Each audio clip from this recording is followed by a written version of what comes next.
Reading from the book of Ezra, chapter 8, verses 24 to 34.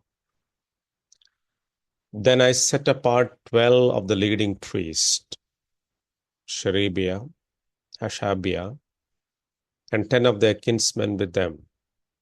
And I weighed out to them the silver and the gold and the vessels, the offering for the house of our God, that the king and his counselors and his lords and all Israel there present had offered.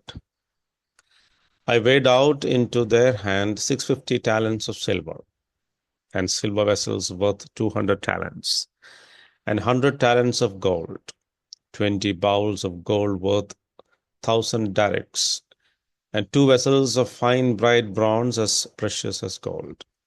And I said to them, You are holy to the Lord, and the vessels are holy. And the silver and the gold are a freewill offering to the Lord, the God of your fathers.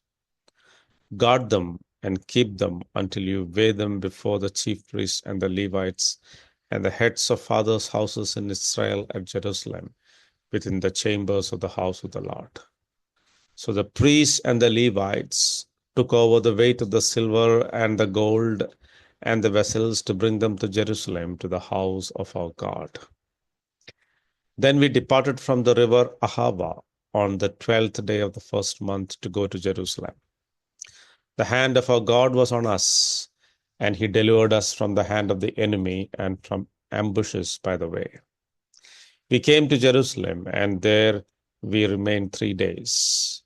On the 4th day, within the house of our God, the silver and the gold and the vessels were weighed into the hand of Merimoth the priest, the son of Uriah, and with him was Eleazar, son of Phinehas, and with them were the Levites, Josabad, the son of Jeshua, and Noadiah, the son of Binuwi. The whole was counted and weighed, and the weight of everything was recorded. History has shown us that the greatest impact is created by those who not only indicate the right direction, but set an example with conviction and determination for others to follow. Ernest Shackleton, the Antarctic explorer, was such a leader. He turned an almost doomed expedition into one of the greatest survival stories ever told. In 1914, Shackleton and his crew set sail for Antarctica, only to have their ship, the Endurance, trapped and crushed by ice. Stranded in the most inhospitable environment on Earth, Shackleton kept his crew from despair. He instilled hope, took decisive actions, and made sure that not a single man was lost. His ability to inspire his men, even in the face of overwhelming odds, speaks to the heart of true leadership. Ezra was just such another man. The Persian king Artaxerxes had commissioned Ezra, a scribe and priest, to return to Jerusalem to teach the people the law of the Lord. Ezra was tasked with evaluating Judah and Jerusalem according to God's law and carrying a gift of silver and gold from the king and his counselors as an offering to the God of Israel, along with the freewill offerings from the people and priests. Such was the king's confidence in Ezra that he issued a directive to the treasurers in the provinces, instructing them to provide whatever Ezra required without hesitation. Beyond financial and logistical support, Ezra was also responsible for appointing magistrates and judges to uphold the law and to teach it. Entrusted with such a great responsibility, Ezra's first response was of grateful prayer. Ezra chapter 7, 27 and 28 describes how he blessed God for moving the heart of the king to honor his house and for extending his steadfast love to him before the king and his counselors. This acknowledgement reveals Ezra's deep awareness of God's hand at work. He understood that his mission was not about personal ambition, but it was God fulfilling his purposes for his people. This gave Ezra courage, and he gathered leading men from Israel to accompany him. This was no simple task. The first wave of return under Zerubbabel and Joshua had faced numerous challenges, including opposition and setbacks in rebuilding the temple. Many were discouraged, yet Ezra's leadership rekindled a vision for restoration.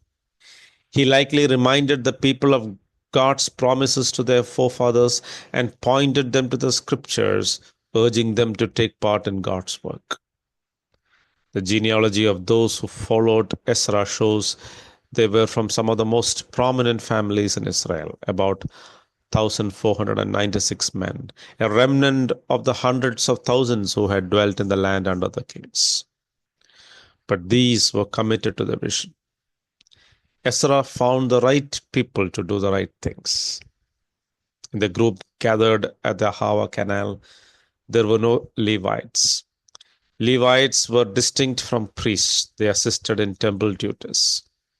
It is possible that they had become too comfortable in Babylon and was reluctant to return to their ancestral responsibilities.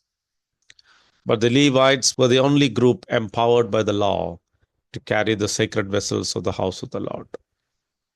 Instead of accepting this gap, Ezra sent key men to Iddo, the leader in Casiphia, with a request for Levites and temple servants. His efforts bore fruit, bringing forth a group of faithful and capable men, including Sherebiah, Hashabiah, and Jeshiah, along with 220 temple servants. Beyond assembling the right people, Ezra led the group in spiritual preparation. Despite the king's generous support, Ezra was unwilling to rely on human protection. Instead, he proclaimed a fast and sought the Lord's protection. He had already declared to the king that God's hand was on those who seek him. Now he lived out that conviction by entrusting their safety to divine providence.